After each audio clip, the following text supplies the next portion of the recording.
Hello students hello hello students and welcome to engineers M classes. जैसे आपको पता है कि मैं डेली प्रैक्टिस सेशन आपके लिए लेके आ रहा हूँ, क्योंकि ये आपका चैनल है।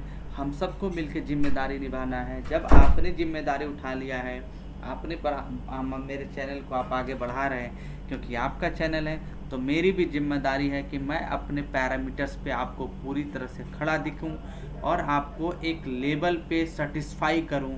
जैसे कि आप देख रहे हैं, क्वेश्चन प्रैक्टिस जो सेशन मैं लेके आ रहा हूँ वो काफ़ी इफ़ेक्टिव कंटेंट है।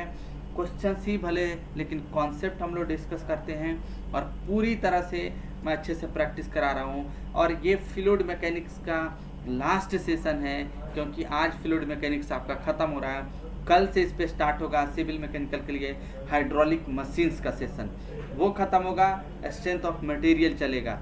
बस आप बने रहें चैनल पे, चैनल को इतना आगे बढ़ाएं, चैनल को सब्सक्राइब करवाएं, लाइक करें सारे वीडियो को, तब ये और ग्रो करेगा और फिर क्वालिटी कंटेंट मैं दूंगा आपको और अच्छे लेवल से। फ्लूइड मैकेनिक्स एसएससी जेई का एग्ज़ाम होना है आपका, आरआरबी जेई आने वाला है, यूपी ट्रिपल एससी जेई का वैकेंसी आ रहा है। और फ्लूइड मैकेनिक्स को सिविल और मैकेनिकल दोनों को पढ़ना है। मैकेनिकल में इसका वेटेज सबसे ज़्यादा है, लगभग 25 क्वेश्चन पूछा जाता है, 25% ऑफ द सिलेबस। और सिविल में कम से कम इससे 15 सवाल पूछा जाता है। यानी आप सोचिए, अगर 100 में 25 क्वेश्चन प्री में पूछा जाए और 100 में 25 क्वेश्चन मेंस में पूछा जाए, तो 75 नंबर का मेंस में सवाल आता है। तो स्टार्ट करते हैं सेशन को। आप सेशन का मजे लीजिए। सिर्फ आप कमेंट कीजिए कि मुझे ये चीज़ समझ में नहीं है, मैं पूरी कोशिश करूँगा आपको एक लेवल पे सेटिस्फाई कर दूँ। क्वेश्चन नंबर 1 आपका क्या कहता है? The mathematical expression for the lift force. आप ये जान लें कि मान लीजिए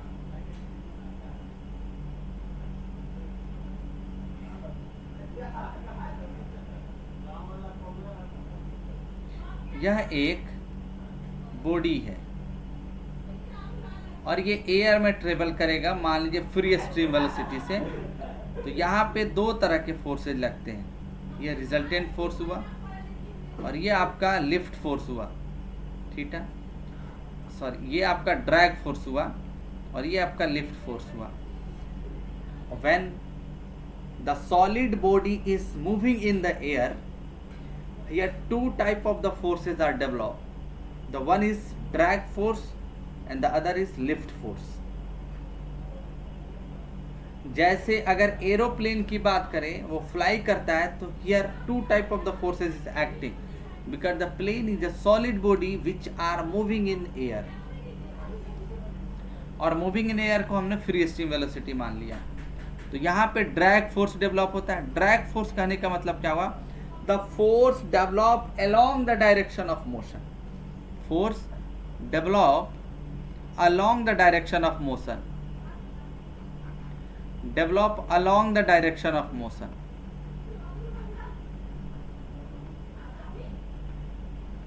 Along the direction of motion. Force drag force कहलाता है। FL का मतलब होता है lift force. Force developed perpendicular to the direction of motion. Perpendicular to the direction of motion. यह रिजल्टेंट फोर्स इक्वल टू आप क्या लिखते हैं? ड्रैग फोर्स का स्क्वायर प्लस लिफ्ट फोर्स का स्क्वायर। और एंगल ऑफ जो स्लोप होगा tan थीटा इक्वल टू आप क्या लिखते हैं? FL by FD। Theta equal to आप निकालेंगे तो क्या होगा? tan inverse FL by FD।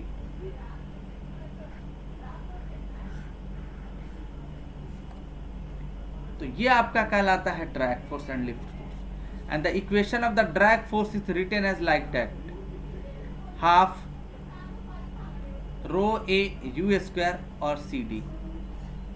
ये ड्रैग फोर्स का फॉर्मूला है, जहां rho density of the fluid है, एयर है, area of the body, u is the free stream velocity and cg is the drag coefficient.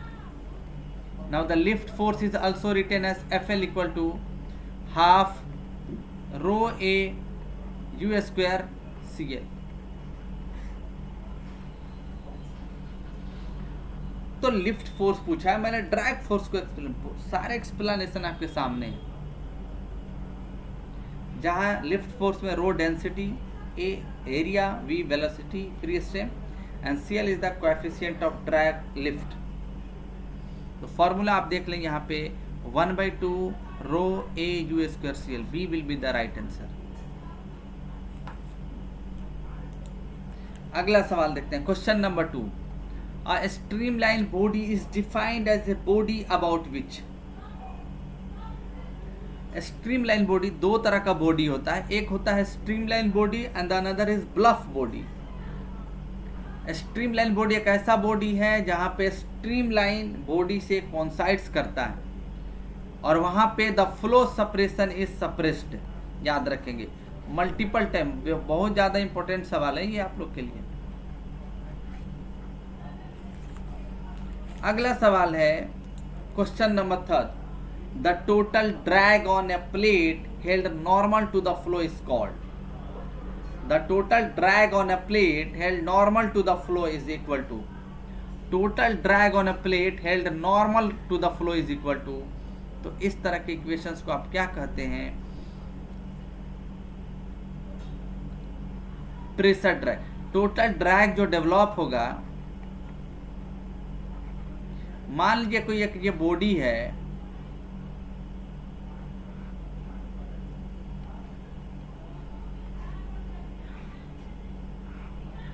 और टोटल ड्रैग सिर्फ आप कह रहा है कि इसी डायरेक्शन में normal to the body develop हो जाए, तो ये टोटल ड्रैग जो फोर्स कहलाता है वो प्रेशर ड्रैग के बराबर होता है। ये प्रेशर ड्रैग कहलाता है, तो A will be the right answer.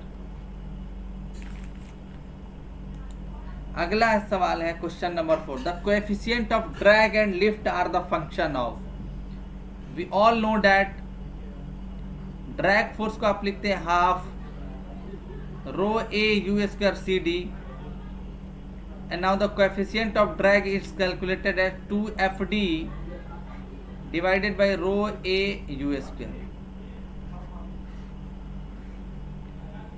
और coefficient of lift equal to क्या लिख सकते हैं? 2FL divided by rho A U square. इस तरह से हम लिख सकते हैं, यानी ड्रैग फोर्स और लिफ्ट फोर्स को हम ऐसे पूरी तरह से एक्सप्लेन कर सकते हैं।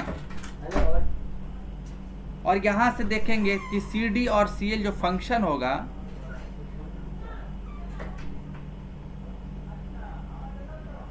और ये कोएफिशिएंट ऑफ लिफ्ट जो फंक्शन होगा, both are the calculated with the help of Reynolds number.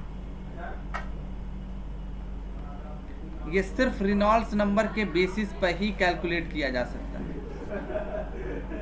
तो B will be the right answer.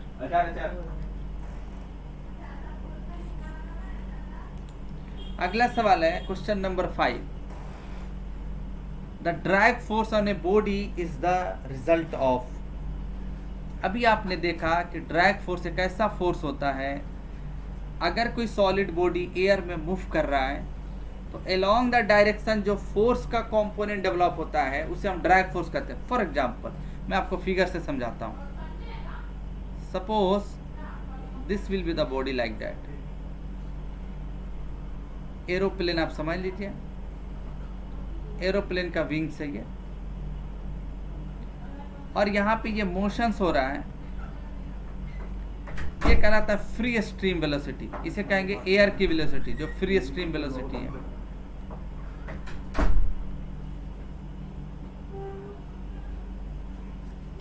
ये फ्री स्ट्रीम वेलोसिटी है। जब ये एयर कांटेक्ट में आएगा सॉलिड सरफेस के, तो यहाँ पे एक फोर्स डेवलप होता है जिसे आप ड्रैग फोर्स कहते हैं, and this force is the along the direction of motion, along the direction of motion, and the another is lift force FL। तो ड्रैग फोर्स क्या होता है, ध्यान रखना है, the component of resultant flow dynamics force in the flow direction. मैंने क्या बोला कि along द डायरेक्शन होगा, उसे आप क्या कहेंगे,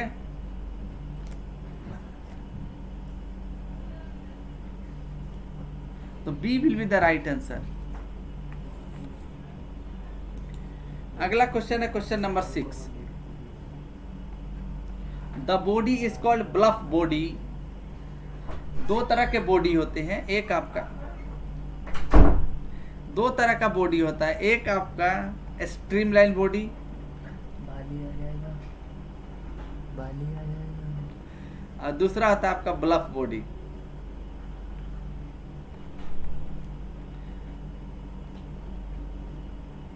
स्ट्रीमलाइन बॉडी एक ऐसा बॉडी होता है जिसमें streamline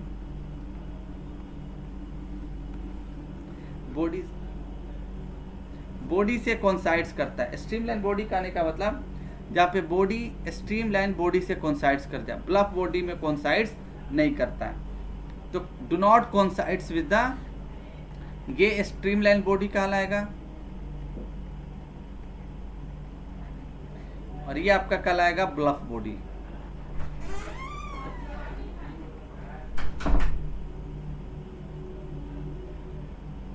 So the D will be the right answer. अगला क्वेश्चन है क्वेश्चन नंबर 7.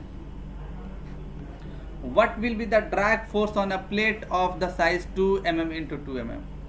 एरिया क्या हो जाएगा? 4 meter square. When the plate is moving at the speed of 4 meter per second to its plane water and the coefficient of drag CD is given as 1.2, और density आपका fluid क्या है? Water है, तो 1000 ले लेंगे। कैलकुलेट कीजिए drag force यहाँ से 1/2 formula rho A U square C D. 1/2 density 1000, area 4, U आपका 4 मीटर है, 4 का स्क्वायर इंटू 1.2। यहाँ से लिखेंगे तो 500, ये कैंसिल होगा, इंटू 4 इंटू 16 इंटू 1.2, यानी आप लिखेंगे 64 इंटू 1.2।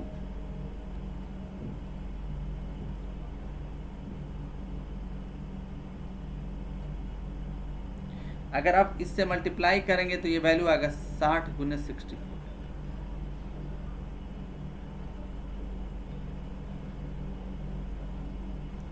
और ये वैल्यू आ गया आपका इतना न्यूटन, और 1000 से आप 600 आएगा, डिवाइड करेंगे 1000 से तो ये वैल्यू आ जाएगा 38.4 किलो न्यूटन। फॉर्मूला पुटिंग है, A will be the right answer. अगला क्वेश्चन है question number 8. The effect of compressibility of a fluid can be neglected if Mach number is, ध्यान से सुनना, मैक नंबर को m से denote करते हैं, ये होता है inertia to the elastic force. Generally ये कंप्रेसिबिलिटी कंप्रेसिबल के लिए वैलिड होता है। अगर m का वैल्यू ग्रेटर देन 5 हो तो इसे कहते हैं हाइपरसोनिक फ्लो।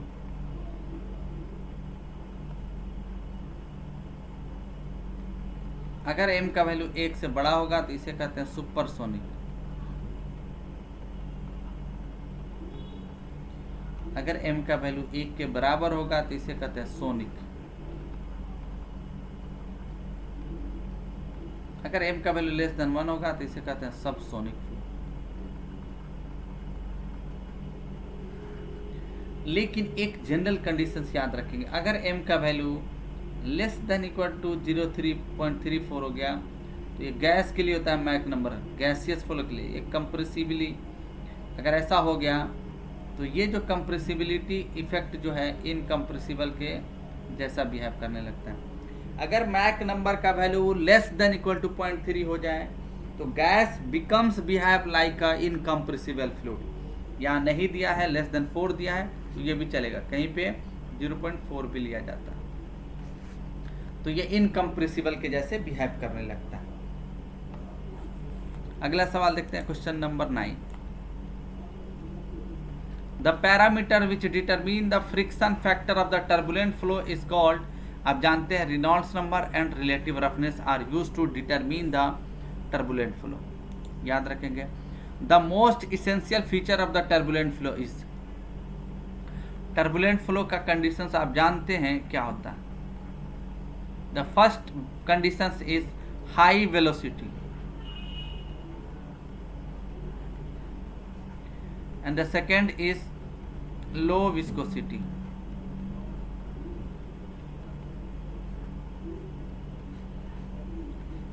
हाई वेलोसिटी होता है एंड लो विस्कोसिटी होता है। तो आप कह सकते हैं लार्ज डिस्चार्ज नहीं, एक high velocity and pressure at a point with irregular fluctuations, तो हाई फ्रीक्वेंसी। जैसे अगर टर्बुलेंट फ्लो की आप केस की बात करें तो ये मान लीजिए मीन वेलोसिटी है तो हाईली फ्लक्चुएशंस होता है वेलोसिटी में। This is highly fluctuating in nature, highly fluctuating in nature.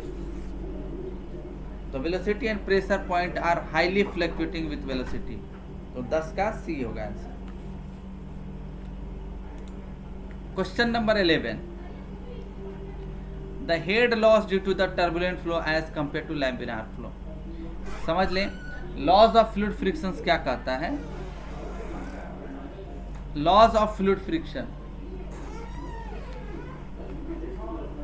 Laws of fluid frictions दो चीजों के लिए डेवलप बनाया जाता है, एक लैमिनार फ्लो और दूसरा